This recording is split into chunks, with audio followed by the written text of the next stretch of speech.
Alright, so here we go for game 2 against Faerie Aggro. Obviously our opponent's choosing to play first, so when we look at our hand, which should be up here any minute, we've got some lands, a Muldrifter and a counter spell. So again, not the most exciting of hands, but we should be able to draw into some gas. We've obviously ripped the Geth's Verdict, so we're on our way to the semblance of an acceptable hand. And there's a Brainstorm to go with our fetch land, so that this hand's looking a lot nicer now. I played the Condescend rather than the fetch land. Sorry, I played the Swamp rather than the fetch land to hold up the Condescend so that we can attempt to counter anything if he actually casts anything. As I said before, I'm not too familiar with the contents of this deck, so I really wanted to make sure that I wasn't going to be doing something foolish. So he taps out at the end of my turn for a Pestermite. We're fine to let this resolve. I can't think of too much at 1 mana, at 4 mana that he's going to cast that we can't now deal with, given that we have double Geth's Verdict in hand. So yeah, while he's tapped out and can't counter it, we'll just get rid of it. The worst thing that could happen would be for him to actually hardcast a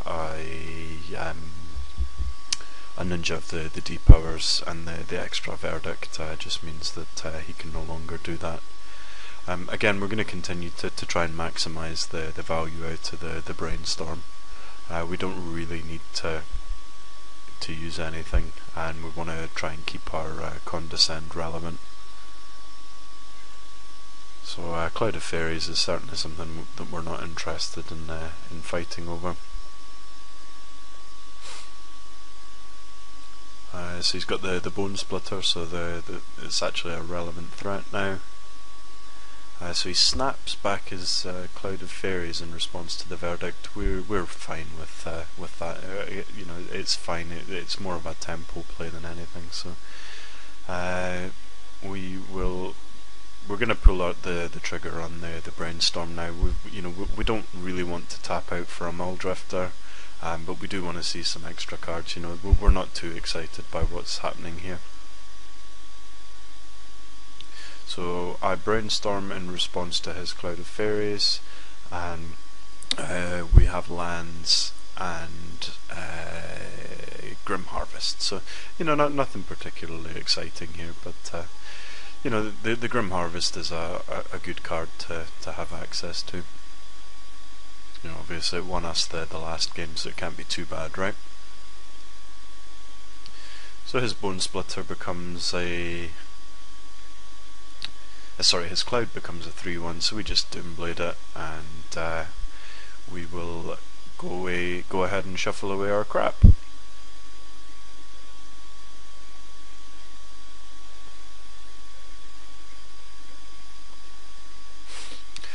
Drawing still more lands. So we'll evoke the Muldrifter. We really just want to see some more cards.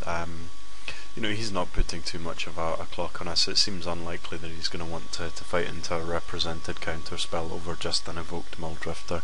As you can see, we draw the Teachings, which is obviously pretty good for us, and we can Condescend up to 2. He's down to, well, was at 3 cards, is now at 4, and doesn't seem to be doing anything. So from that we can infer that he's got a non-zero number of reactive cards in hand. Probably more things like Snap and the like, or just cards that he doesn't want to play.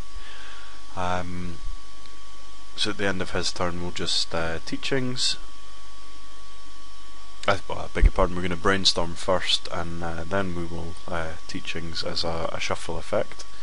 As you can see, we're continuing our theme of drawing a whole bunch of nothing.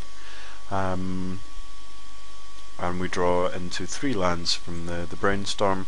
We're going to continue to represent a hard counter spell, and we'll just go and grab a spell stutter sprite that we've sided in. Again, it's good to have flash blockers for cards like Ninja of the Depowers, and you know the spells that this deck runs aren't too expensive. You know, you showed us Zephyr Sprite and obviously Bone Splitter, so you know we can quite happily run spell stutter sprite post board and not be ashamed of it. I got the sprite with the teachings again to show him that we have a counter.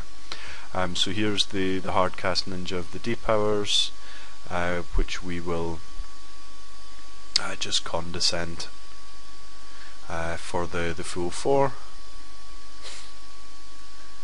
which obviously he can't pay. He miscalculations, so the ninja sticks. Well, I beg your pardon, that he miscalculations, so we just pay. And we're concerned now about the force spike, which is obviously there, and ninja comes down.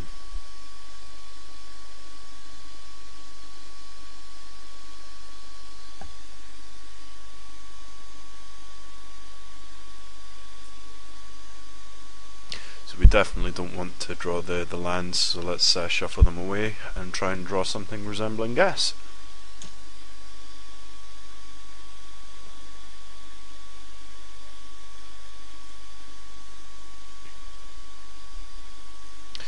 There's a Spire Monitor, that'll do.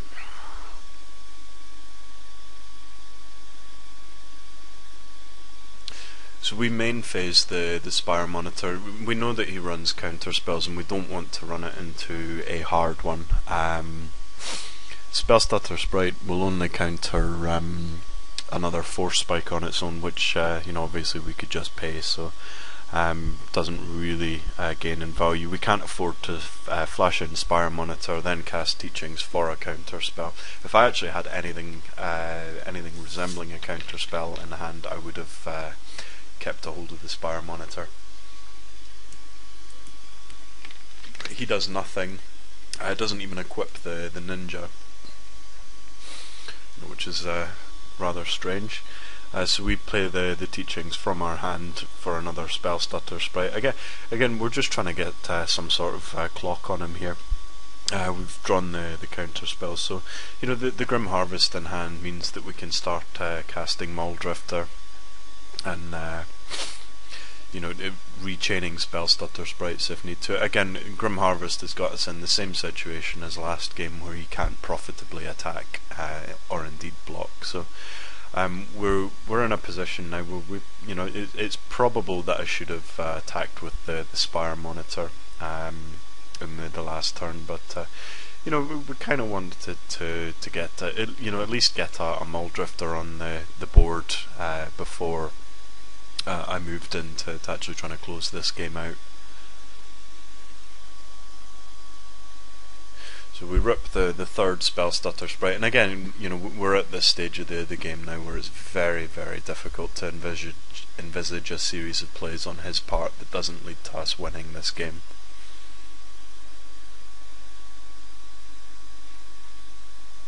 You know, especially when he's not even interested in fighting our Muldrifter. And the two cards that we draw are very luckily Brainstorm plus Fetchland.